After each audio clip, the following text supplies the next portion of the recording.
El presidente López Obrador odia tanto a los ricos, tanto que con tal de vengarse de ellos, termina pegándoles a los que no son ricos. Creo que el presidente Andrés Manuel López Obrador ha dejado bastante claro, no solamente con sus palabras, sino también con sus acciones, que el odio no es lo suyo. Aquí los únicos ricos que están sufriendo y que no están mejor son ustedes. Nunca ha dicho o demostrado que odia a los ricos.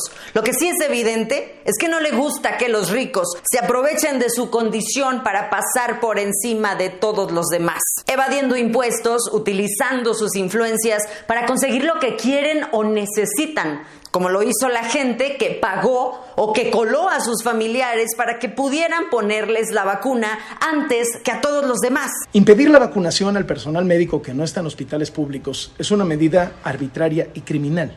No son ricos. Son empleados de farmacias, enfermeras, camilleros. A ver, el presidente no impidió que se vacunara a los médicos del sector privado. Nunca se les ha negado la vacuna. Lo que sí se ha dicho hasta el cansancio es que la vacunación se va a llevar a cabo conforme la estrategia que se tiene trazada desde el principio. Nos encantaría que hubiera suficientes vacunas para poder inmunizar a toda la población mexicana simultáneamente, pero no las hay. Ningún país fue capaz de adquirir de una sola vez todas las vacunas para cada uno de sus habitantes. Todo critican, pero después ahí andan tragándose sus palabras. Lo vimos con Gabriel Cuadri, esperando sentado en la fila para recibir la vacuna, luego de haber criticado en múltiples ocasiones la estrategia de vacunación del gobierno mexicano. Después de haber dicho que aquí en México era un fracaso la distribución y la organización. Y miren, ese es el riesgo de escupir hacia arriba, ¿no creen? No apoyar a las empresas en la pandemia, lo mismo. Él pensó que era rescatar a grandes empresarios. No, en realidad, el 99% de los negocios son micro, pequeños y medianos. ¿Cómo? ¿No te enteraste de los programas que implementó el gobierno federal para poder apoyar a la población, a los microempresarios, a los trabajadores independientes por los estragos que dejó el COVID en México? ¿No te enteraste? Se destinó un presupuesto de 3,503 millones de pesos para las pequeñas y medianas empresas en el 2021.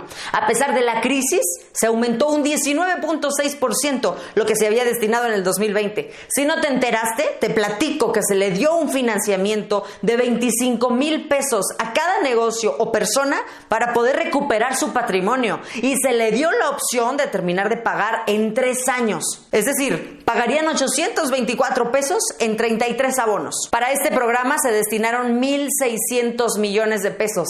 También estaba el programa Crédito Solidario a la Palabra para personas trabajadoras del hogar o para trabajadores independientes. Aún y con todos estos apoyos que se entregaron, no se endeudó al país. Este odio a lo privado, este fanatismo por lo público, olvida que cuando todo lo controlaba el gobierno, había muchísima corrupción. Pero eso no le importa, porque lo que le sirve es echar a pelear a los mexicanos, polarizar.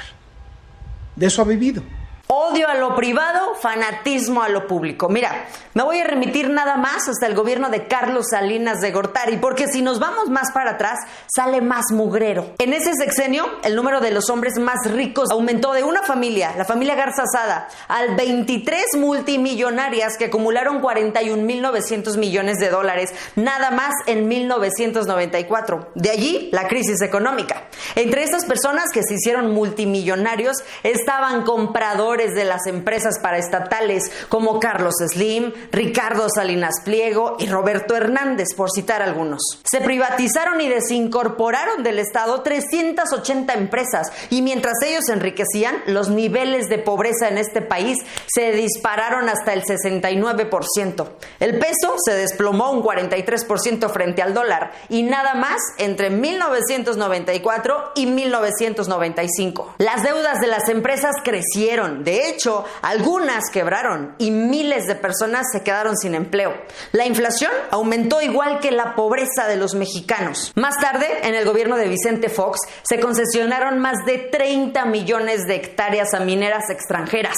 Y mientras Felipe Calderón estaba al frente de la Secretaría de Energía, una empresa norteamericana obtuvo un contrato por cerca de 200 millones de pesos.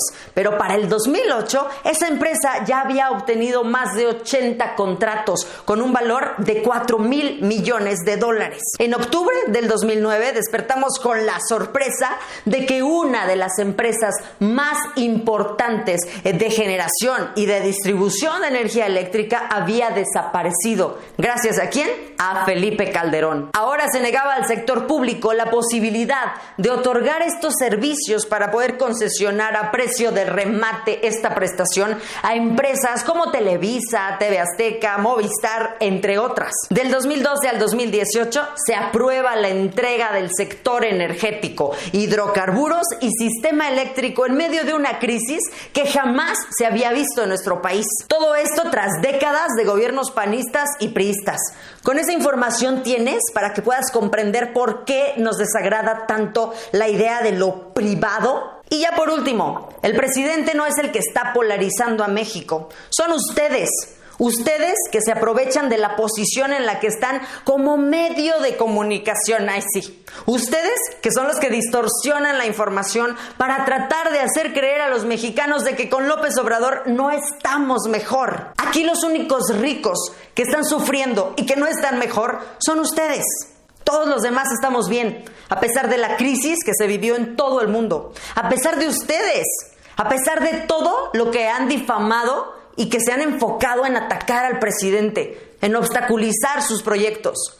No queremos volver al pasado. Este gobierno ahora nos beneficia a nosotros y a ustedes no. Si no se cuadran a la altura de los mexicanos y si se siguen rehusando a dejar sus ingresos millonarios por alabar a los gobiernos anteriores, váyanse preparando para seguir lloriqueando 3 años más.